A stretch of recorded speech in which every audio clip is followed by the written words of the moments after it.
Qué bueno que nos acompaña en un programa más de Reflexiones desde el Congreso. En los últimos días todos hemos estado pendientes, aunque no entendamos necesariamente bien qué es lo que está ocurriendo, de la situación financiera mundial. Hemos tenido unos sub y bajas impresionantes en los mercados de valores, presiones sobre las monedas, han rebajado la calificación de la deuda de los Estados Unidos y sigue una presión importante sobre economías importantísimas de la zona euro, como la española y la italiana. Para tratar de reubicar el contexto general en el que estamos, las amenazas que podría haber sobre la economía mexicana, hemos invitado hoy a tres distinguidas mujeres. Me acompaña la doctora Marisol Serna, ella es investigadora del Tecnológico de Monterrey, Campus Estado de México. Doctora, bienvenida. Gracias, gracias.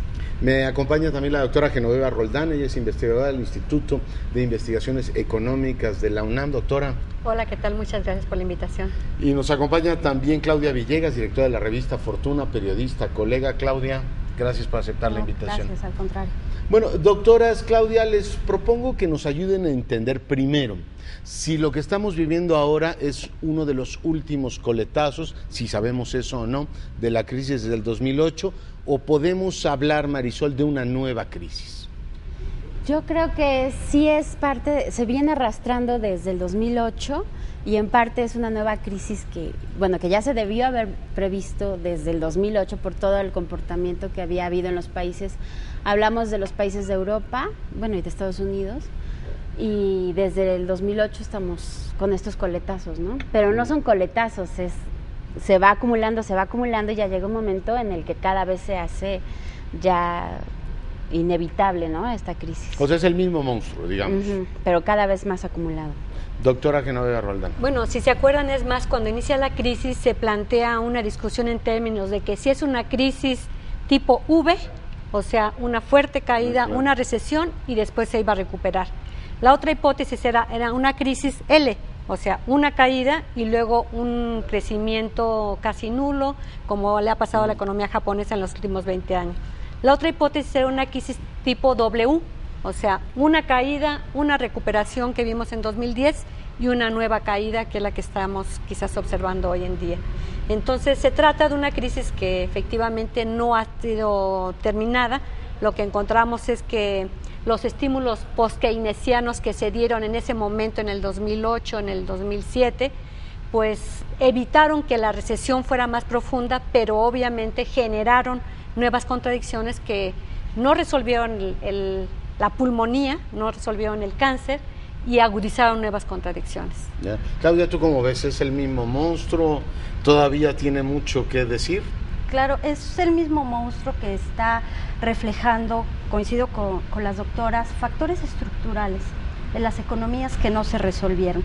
Si bien la crisis de 2008 estalla con el elemento Lehman Brothers cuando se manifiesta en los mercados de valores, pues no hay que olvidar que los déficits en cuenta corriente, la falta de ahorro interno, los temas del desempleo, la productividad y en esta última etapa el tema de la inversión en Estados Unidos, en donde tenemos un país donde los empresarios no invierten y estaban esperando de nueva cuenta que se generara una economía a partir de burbujas, las burbujas inmobiliarias, las .com, las burbujas que han impulsado a la economía de Estados Unidos sin factores de productividad claro. Entonces me parece que esta nueva crisis lo que pone de manifiesto es que hay factores estructurales que deben resolverse y que los países tienen que enfrentar pues el dilema de volver a reinventar los modelos económicos. Ya, hay un tema interesante que pone Claudia sobre la mesa. Marisol, cuando se habla de los mercados, se habla a veces como si fuera un cometa que va a estrellarse contra la Tierra y no hay nada que hacer. Escuchamos, por ejemplo, si podemos entrar un poquito a la economía europea, después tomamos América del Norte. O sea, ¿qué pasa con el euro? ¿Arreglan de alguna manera la situación de los bancos de las economías más poderosas? Bélgica, Alemania, Francia. Después viene la crisis de Grecia. Y entiendo que una buena parte de los papeles griegos los tenían los propios bancos alemanes y franceses. Entonces, rescátame primero, después rescátame de lo segundo. Ahora la presión viene sobre economías como Italia, que es creo que la cuarta o quinta de la Unión Europea, y España, que sigue siendo también una de las economías más importantes del viejo continente. Uno tiene la impresión que es un juego especulativo. Es decir, que no es que es un cometa que se acerca, sino una especie de gran, ¿cómo le llaman esto? Sabueso que va tras de un hueso apetitoso que deja mucho dinero. ¿Cuál de las figuras es la correcta? ¿Los mercados son una especie de fatalidad? No, ¿O hay una lógica? Hay una lógica detrás de todo esto. Sí, ayudaron a recuperarse un poquito a Grecia, pero ahora estos países que tú dices son los que se conocen como PIGS, Portugal, Irlanda, Italia, bueno, Grecia y España, y son países que han ido soportando esta depreciación del euro. Sin embargo, tienen que enfrentar grandes gastos, igual que lo que está sucediendo en Estados Unidos, pero bueno, de gasto social, ¿no? Sobre todo en salud. Y ahorita ya llega el momento en el que ya no pueden seguir soportando tanto gasto, el euro se está depreciando y su economía, las exportaciones ya no son suficientes para financiar su gasto, y es por eso que son los que se ven más afectadas. Sus economías no están tan fuertes como Alemania, Francia, estos otros países de Europa, y por eso es que se han ido Te detengo ahí un mermando. momentito, es decir, ha ido primero Irlanda y Portugal, después estos que tú mencionas, pero dicen que en la antesala ya está Francia. O sea, que es un juego de ya gané aquí, voy con el siguiente. ¿Es un juego así tan perverso? Sí, es un juego porque han estado consumiendo, gastando, sin ver a futuro, sin llevar unas finanzas sanas, equilibradas, sin ver a futuro. Creen que por las cuestiones políticas también, dicen, bueno, que al siguiente presidente le toque ya ahorrar, apretarse el cinturón, pero mientras yo necesito gastar. O sea, lo que nos regañaban antes, que decíamos que hacíamos solo en Latinoamérica. Así Doctora es. Roldán. Bueno, yo ahí haría un pequeño matiz. Creo que no podemos tomar para empezar a la Unión Europea como un todo. Yo creo que es la primera cosa. No es la misma la problemática de Grecia que la problemática de España y de Italia. Grecia trae un problema de endeudamiento de muchos años atrás, desde la década de los militares, de las décadas de los 70s. Desde la dictadura. Desde las dictaduras. Después, curiosamente, con las Olimpiadas, viene otro proceso de endeudamiento muy fuerte, en donde además se ponen en evidencia los terribles fraudes que hicieron las grandes empresas transnacionales con los gobiernos griegos. Y esto se viene a acumular con el estallido de la crisis, en donde hay también crecimiento de la deuda. Esto no es igual que lo que sucede en España, en Portugal, en Italia, porque eran países que no tenían una deuda. O sea, por eso digo que hago el matiz. Y yo también aquí quisiera hacer otro matiz. ¿Quiénes fueron los que se estuvieron endeudando? O sea, porque decir gastaron y gastaron, pero ¿quiénes gastaban? Porque eso es muy abstracto. Yo creo que tendríamos que aterrizarlo. Aquí hay responsabilidades y yo creo que tendríamos que decir nombres y apellidos, porque no es el pueblo, porque ahora se le está pidiendo al pueblo griego que se apriete el cinturón, que acepte el desempleo, que acepte que bajen sus salarios, etcétera, etcétera. ¿Fueron ellos los que se gastaron el dinero? ¿Fueron ellos los que se endeudaron? No, fueron los gobiernos en colusión con las grandes empresas transnacionales. O sea, básicamente la de Grecia es deuda pública. Es deuda pública y privada. Privada también. También hay privada, que es cuando se hace el rescate de los bancos, ahora en 2007. En el caso de España e Italia, es deuda privada que asume el Estado. Sí. ¿Quiénes fueron los que gastaron? Pues a los que no se les puso límites, a los bancos que prestaban, porque tenían unas tasas de interés muy altos que ganar, los bancos alemanes, los bancos franceses, que le prestaban a España, a Italia. O los mismos bancos españoles, ¿no? Que son muy poderosos. Que son muy poderosos también. Y en ese caso hay un problema en donde ante las pérdidas, ante la crisis, los estados asumen esa deuda privada. Entonces, en este caso, ¿y por qué? Pues porque empezaron a prestar dinero con mucho riesgo, ¿sí? Sin ningún respaldo. Entonces, yo pienso que al rescatarse a los bancos, ¿qué es lo que se hizo? Pues lo que dice muy claramente Stiglitz, impulsar el déficit presupuestario. O sea, no fue un gasto de la sociedad, fue un rescate al gran capital, a la banca, al capital financiero. Terrible eso, me gustaría que profundizáramos en eso. Claudia, ¿tú cómo ves el tema del euro? Tú decías, todo empezó con Lehman Brothers, en el momento en el que el gobierno de los Estados Unidos manda la señal que no los va a rescatar, se abre esta especie de cadena de quiebras consecutivas. ¿Cómo ves Europa? Claro, dos puntos, Leonardo. El tema del euro me parece que nos recuerda lo que decía ayer el gobernador del Banco de México, Agustín Carstens. Recordaba que el peso no debe estar atado a ningún soporte, a ningún apoyo público, y que el nivel del peso responde a la productividad y a la eficiencia de un país. Creo que a Europa le sucedió algo parecido en el tema del euro, que no bastaba hacer el gran pacto euro para sostener las economías de países que no tenían el mismo nivel de productividad y de equilibrios, el caso de España, Irlanda, que apuntala su economía con un impuesto único, que nos recuerda mucho a nuestro famoso flat tax, ¿no? Sí, el flat tax, a nuestro impuesto empresarial de tasa única. Y bueno, sobre ese tema del euro creo que hay mucha tela de dónde cortar en cuanto a productividad, eficiencia y equilibrios. Pero me gustaría retomar algo que dice la doctora Roldán, que me parece que es la clave del asunto en este momento. A Estados Unidos, cuando le degradan su calificación y que se deja de considerar la deuda más segura del mundo, hay un énfasis muy específico, sí, en el tema del endeudamiento, sí, en el tema de la estructura de la economía, pero también en el asunto de cómo los políticos no lograron ponerse de acuerdo. A los políticos de alguna manera se les califica negativamente, se les degrada, se les dice no a lo que estás haciendo, y ahora lo que estamos esperando es que después de que Standard & Poor's degrada a Estados Unidos, venga Italia, venga Francia, venga todo este análisis de cómo los políticos no lograron ponerse de acuerdo. Pero en donde está el problema, el mal, también puede estar la solución, porque dejamos de ver incentivos en la banca central.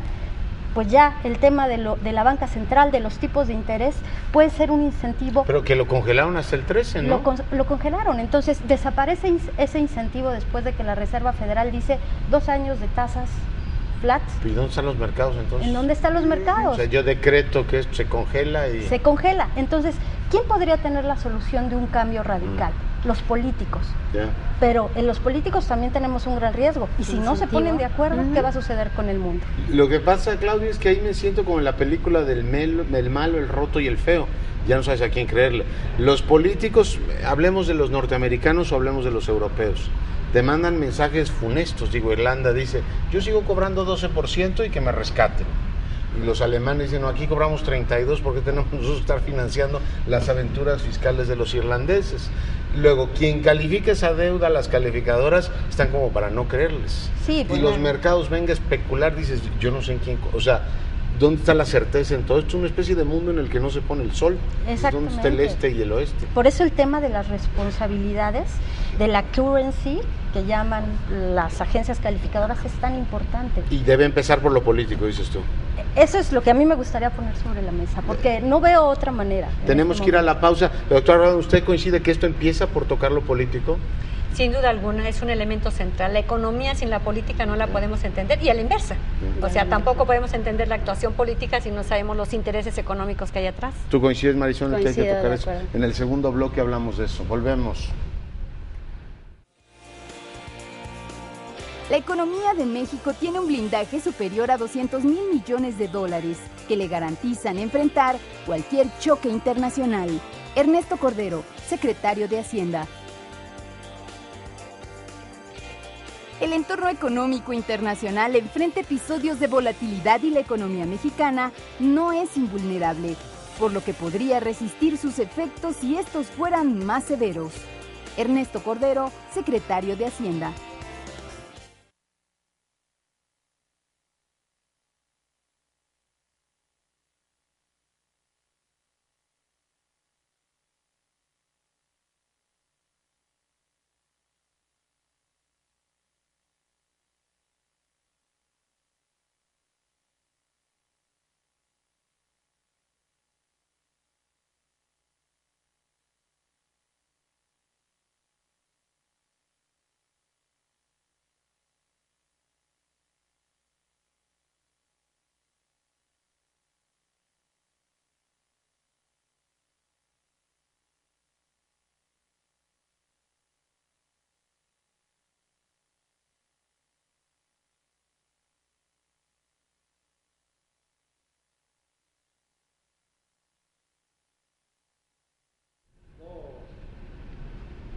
Seguimos reflexionando desde el Congreso.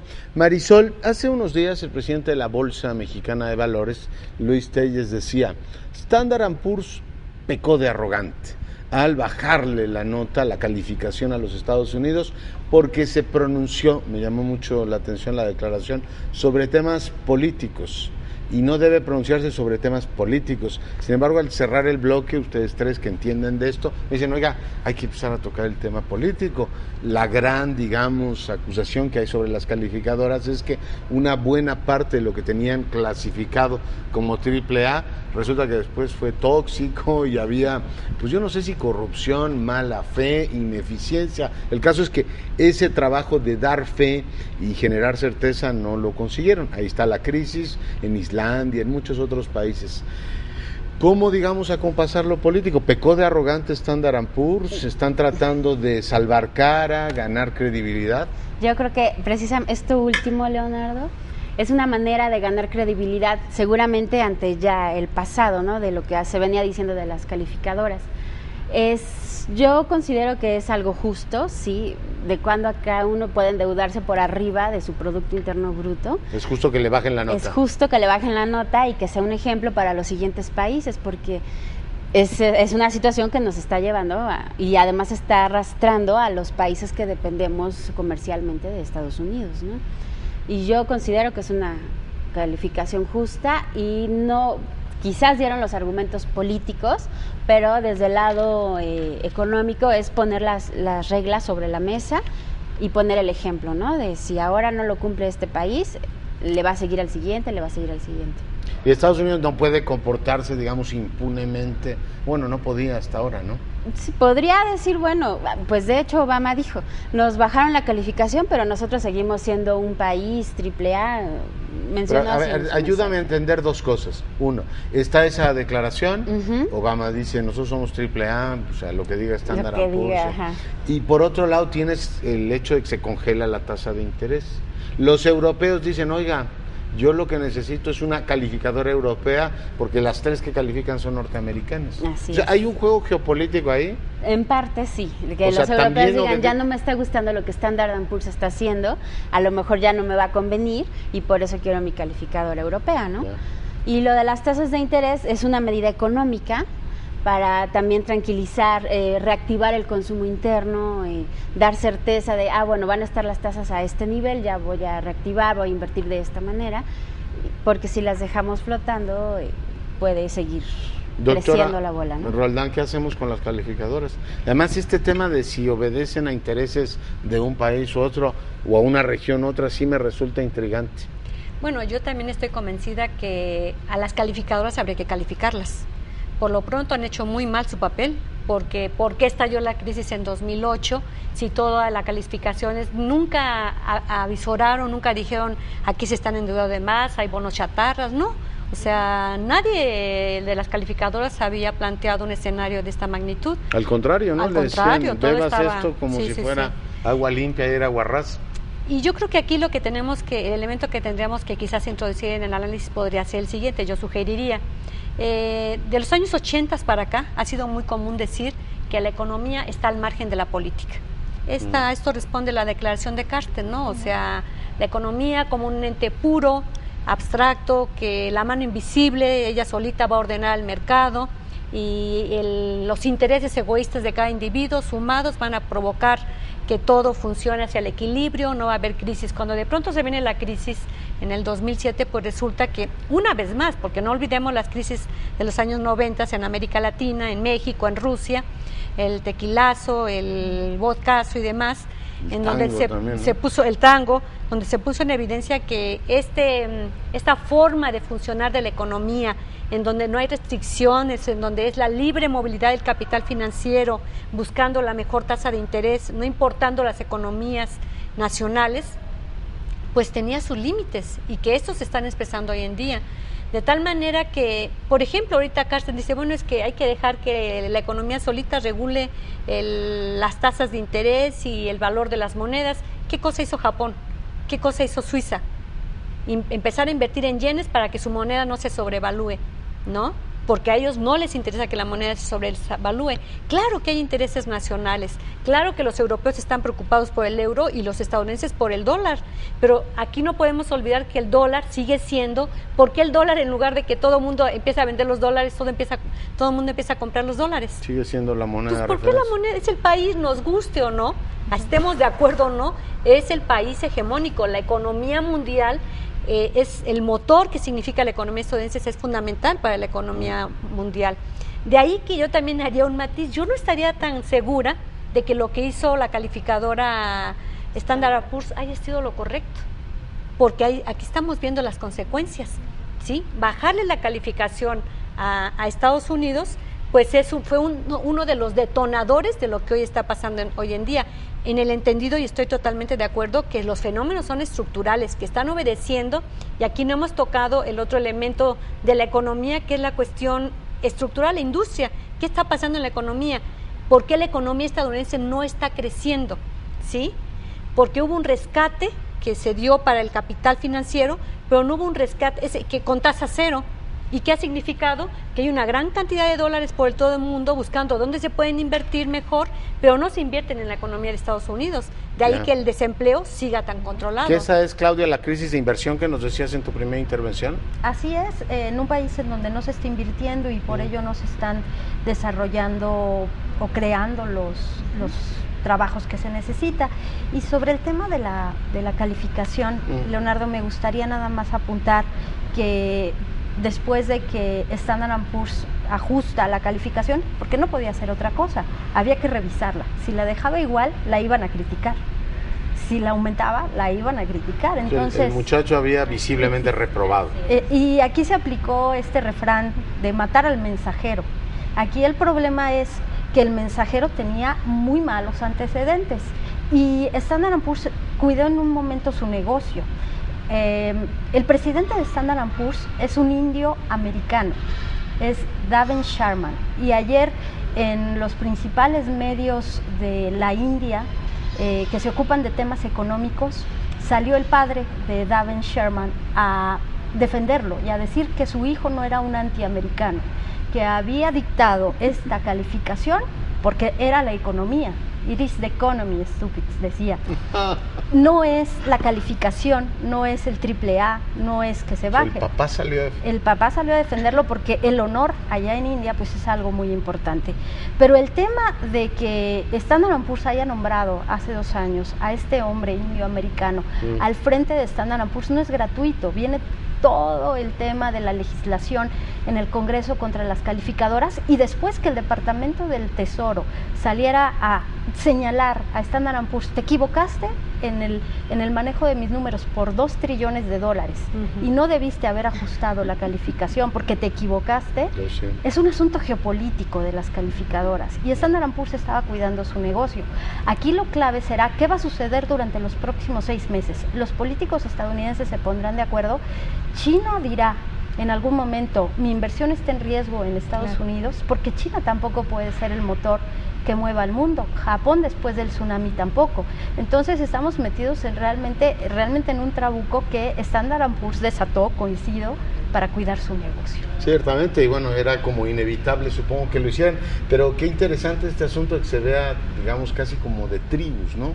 Y me llamó mucho la atención la reacción, me gustaría que las valoraras, de Durão Barroso, de la señora Merkel, cuando vino una de las últimas oleadas especulativas, decir, oiga, nos surge calificadora europea, porque estos señores de la tribu del otro lado del Atlántico nada más ven para sus intereses, pero si realmente tiene tantos colores. Uno suponía que los grandes negocios internacionales, o que el dinero, como dice, no tiene olor, como tampoco patria, pero parece que sí obedece a cierta lógica.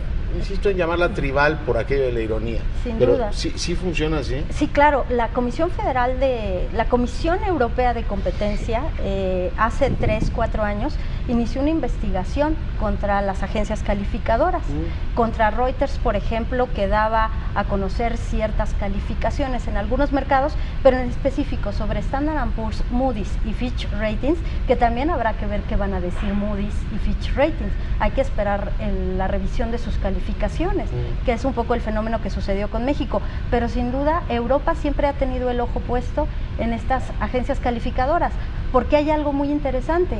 El emisor es el que paga la calificación. En este caso, el gobierno de Estados Unidos es el que paga que me califiques.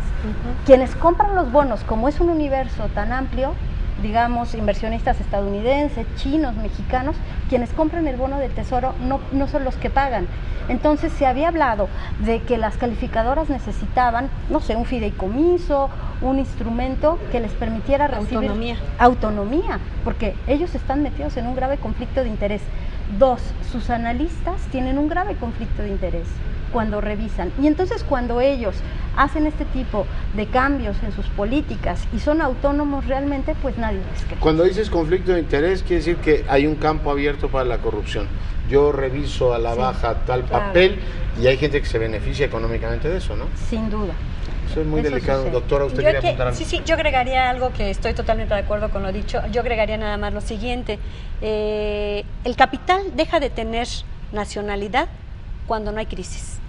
Ahí sí caminamos hacia la paz y la concordia y bueno, pues ahí más o menos se van prorrateando las ganancias, el pastel es grande, hay que repartirlo y bueno, vamos a ver cómo lo repartimos y pues se ponen de acuerdo. El problema es el momento de crisis. En el momento de crisis, claro que surgen los intereses regionales, nacionales, estatales, las tribus, si le queremos poner así, ¿no?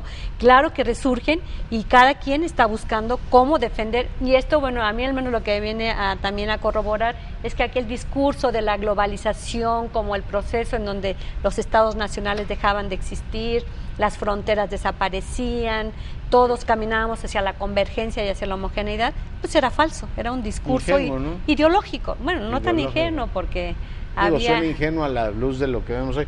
¿Quieres apuntar algo, Marisol, sobre esto? Vamos a una pausa. Estoy de acuerdo. Volvemos.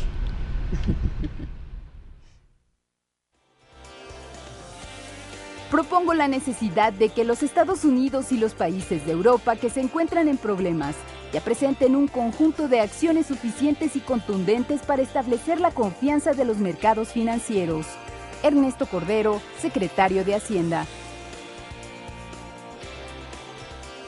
Standard & Poor's se equivocó y actuó con arrogancia al bajar la calificación de deuda de los Estados Unidos. Luis Telles, presidente de la Bolsa Mexicana de Valores.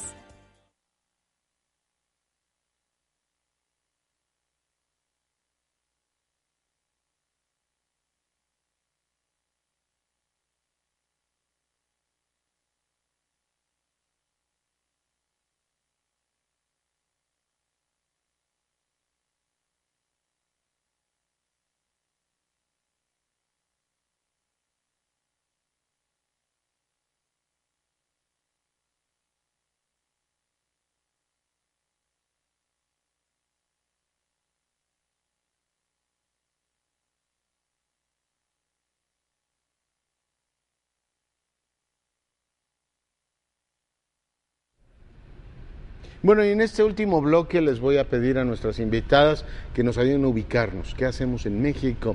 Hemos aprendido algunas cosas, por ejemplo, esto de minimizar los riesgos externos, ¿se acuerdan lo del catarrito y todo lo demás? Como que ya hemos aprendido que no es buena idea minimizar lo que viene de fuera, a pesar de que aquí las cosas puedan estar dentro de ciertos parámetros controladas, digamos, los embates externos pueden tener efectos demoledores, como lo vimos en el 2008. Desde tu punto de vista, Marisol, ¿cuáles son los elementos que podrían desplegarse en estos momentos en este país, o si los que se están desplegando son los correctos para enfrentar esta situación que, según entiendo el primer bloque, no sabemos cuándo va a terminar? Así es. Sí, bueno, se espera, ya sabes, ¿no?, de crecimiento de Estados Unidos y eso nos va a afectar. Ya se revisó a la baja y además ya se revisó a la baja el crecimiento económico de México. Y bueno, como medida preventiva, porque según las autoridades de el gobierno dicen que estamos bien y que hasta ahorita no nos va a afectar, ¿no? Sería reforzar el mercado interno, ¿no? Generar créditos internos para generar empleo o al menos no promover mayor desempleo. Créditos a las MIPYMES, que se genere mayor empleo y poner nuestras barbas a remojar con por ejemplo, lo que está pasando en la política de salud, ¿no? El sector salud. en estos países de Europa, que ya no pueden enfrentar sus gastos. Nosotros ya tuvimos nuestra reforma de salud. Una crisis fiscal por el sí. Así es, sin embargo ya están saliendo otra vez el IMSS, el ISSSTE diciendo otra vez ya se nos está subiendo el agua, ya no sabemos cómo enfrentar tantos gastos, empezar a poner ahí nuestras barbas a remojar y atender esos puntos, ¿no? Esos serían los temas. Doctora Roldán. Bueno, yo sí creo que lo ideal sería no volver a cometer los errores previos, lo ideal sería que hubiéramos aprendido de las experiencias. Yo tengo mis reservas de empezar que ya se haya asimilado, que realmente se haya aprendido de los errores previos, y tengo mis reservas porque para mí resulta todavía increíble pensar que se diga que la economía mexicana está bien, que está blindada, cuando tenemos una economía que en el 2009 cayó 6.5%, cuando tenemos una economía que en las últimas 3 décadas ha crecido a un promedio de 2%, cuando tenemos una economía donde crece la pobreza, entonces uno dice, bueno, ¿de qué economía me están hablando? De los indicadores macroeconómicos, de los fundamentales famosos de los que nos habla el pensamiento liberal, neoliberal. Pues yo estoy contenta o tranquila porque se supone que estamos blindados por esos 200 mil millones de dólares, los 130,000 que tenemos de reserva más el crédito. Estamos blindados frente para rescatar al capital financiero con el cual nos estamos endeudando. Pero bueno, hace un rato lo comentábamos, la doctora y yo, que resulta que la deuda en México durante el sexenio último se ha quintuplicado. ¿La deuda pública? La deuda pública y la deuda privada, la deuda total, pero la deuda pública también de forma importante. Entonces dice uno, estamos criticando mucho a los que están muy endeudados y nosotros estamos felices porque nos seguimos endeudando, porque llega el capital extranjero, porque aquí tenemos tasas de interés de 4.5 y les es más benéfico llegar aquí. Acá el capital especulativo. O sea, ya sería momento en que entendiéramos que no necesitamos capital especulativo, que quisiéramos capital que viniera a invertir, ¿no? Pero lo que sí es obvio y resulta evidente es que no estamos blindados frente al hecho de que hoy la economía estadounidense está frente a una recesión posible. Todavía se habla de que no está totalmente cierto el panorama de que sí vaya a haber una recesión, pero por lo pronto lo que es evidente es que el crecimiento decae y que esto significa algo similar a lo que ha pasado en Japón durante los últimos 20 años. ¿Qué quiere decir eso? Pues que se caen las exportaciones de México, que nuestra dependencia con Estados Unidos es de tal magnitud, de tal grado, en que a ellos les da gripa y a nosotros nos da la neumonía, ¿no? Entonces, el no tomar medidas, el no enfrentar, tanto por el Ejecutivo como por el Legislativo, pensar en un proyecto de presupuesto para el año que entra que sea realmente contracíclico. No es cierto que ha sido contracíclico, no hemos hecho como país, el Poder Ejecutivo, el Legislativo no ha hecho nada para enfrentar esta crisis. Lo que hemos hecho nada más es... O sea, el programa de infraestructura, por ejemplo... Por ejemplo, ¿qué pasa con la refinería? Digo así de concretito, yo me preguntaría. ¿Está esperando al...? Pues no sé, ¿no? ¿Qué estará esperando? Pero el tricentenario. Pero, y seguimos importando gasolinas caras, ¿no? Entonces, digo, esto es cuestión de desmenuzarse, pero a mí me resulta evidente que la economía mexicana no está blindada. Tiene una extrema fragilidad porque estamos dependiendo de los avatares de la economía estadounidense. Por lo tanto, yo coincido en que la alternativa es fortalecer el mercado interno, pero según el secretario Cordero nos dice que eso es lo que han estado haciendo, pero yo no encuentro ninguna medida en concreto donde se haya fortalecido el mercado interno. Los salarios siguen muy bajos, etcétera, etcétera, ¿no? Claudia. Pues yo concluiría diciendo que la crisis en Estados Unidos ha sido una gran oportunidad perdida para México, porque de haber tenido las reformas estructurales listas, de haber tenido un mercado interno fortalecido, entonces esa inversión especulativa a la que hacía referencia la doctora hubiera estado más hacia inversión extranjera directa. ¿Por qué? Porque inmediatamente se anuncia el tema de las tasas flat a través de la Reserva Federal, pues el gobierno mexicano lo primero que hace es anunciar una ampliación del bono global por $1,000 millones en los mercados internacionales. Eso ellos lo manejan de que en un momento de crisis podemos salir a tomar deuda. Pues es una mala noticia seguir tomando deuda, es una mala noticia que sea la única opción otra vez que tiene México y que México no sea ese destino frente a Europa colapsada, frente a Japón con problemas y China también, que México no sea esa opción que buscan los capitales para poder tener mayores rendimientos y no suceda como sucedió en Perú cuando hicieron una gran reforma y la inversión extranjera se catapultó y logró que la economía creciera por encima de tasas de 6-7%. Y digo, más allá así de lo muy obvio, Claudia, ¿por qué no somos un destino atractivo para la inversión? Pues lamentablemente no tenemos una reforma laboral, no tenemos reglas claras en las licitaciones de Pemex, como decía la doctora, a pesar de que hay una nueva ley de petróleos mexicanos y se están realizando una serie de licitaciones en el área de tratamiento de agua o en las reconfiguraciones de las refinerías, los capitales extranjeros, los grandes, solo nos ven como ese tipo de trabajos a donde pueden llegar como contratistas, sacar dinero e irse. No hay un compromiso de largo plazo. México todavía no tiene la reforma fiscal que, por cierto, se le está exigiendo a los estadounidenses. O sea, ya los contagiamos de ese padecimiento fiscal crónico. México no lo tiene y entonces, pues más allá de lo obvio es que no somos un destino de largo plazo y hubiera sido una gran oportunidad en este momento de decir, no se puede invertir en Estados Unidos, vamos a México porque hay además un mercado interno. También me gustaría citar lo que decían algunos analistas, que no nos preocupáramos porque se habían creado 650,000 empleos. Qué buena noticia, pero son empleos de 2 salarios. Sí. Y entonces frente a los BRIC, Brasil, Rusia, India, por cierto, que ahí se justificaba la posición de este director de Standard & Poor's, ellos están creciendo y siguen creciendo con tasas demográficas y con mercados para el consumo interno. México, cada día nuestro consumo interno y nuestra capacidad de compra, que ha caído en la última década más de 1,500 pesos, según lo decía el INEGI en la encuesta ingreso-gasto, pues nos vamos haciendo una economía más pequeña. Más pequeña. Pues nos hacemos chiquitos. ¿Algún último apunte, doctora? ¿Qué, digamos, se podría hacer o se debería hacer para hacer más, digamos, ágil esta economía? Yo agregaría lo que tú decías, no tenemos una política industrial. Como todo se ha dejado a las libres fuerzas del mercado, el mercado es el que decide, pues lo que hemos hecho con la firma del Tratado de Libre Comercio es convertir a México en un país maquilador. Entonces, por lo tanto, pues somos atractivos para la maquila, pero no más, porque no hay un proyecto industrial de crecimiento, ¿no? Y cada día menos, ¿no? En lo que nos hemos hecho competitivos, ¿se acuerdan que además así se decía? Aquí que venga el capital extranjero porque tenemos los salarios más bajos, pero resulta que eso no da competitividad ni eficiencia, porque en ese caso de pronto llegan los chinos o llegan los de Centroamérica o de otros países y ellos pueden ofrecer no nada más salarios más bajos, sino gente con preparación. Entonces, hemos abandonado la educación, ese es un tema central. Yo diría que con respecto a la reforma laboral, lo único que acotaría es que tendría que ser una reforma laboral, pero no la que se ha propuesto como fundamental, que lo que propone es flexibilizar todavía más el trabajo y pauperizarlo más. Tendríamos que hacer una reforma para exigir que el trabajo estuviera mejor calificado, sí, pero también con mejores salarios para impulsar el mercado interno, ¿no? Marisol, último punto. Además de lo que comenta la doctora, investigación y desarrollo.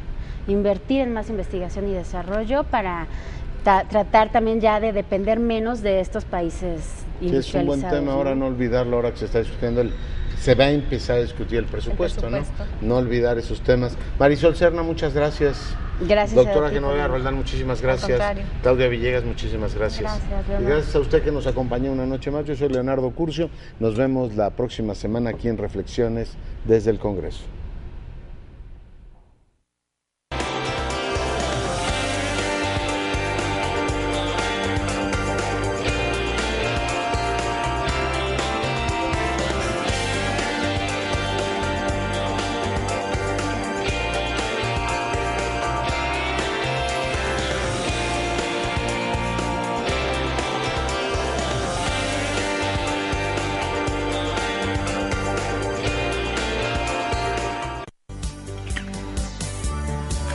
Canal del Congreso, el canal de la Unión, presentó.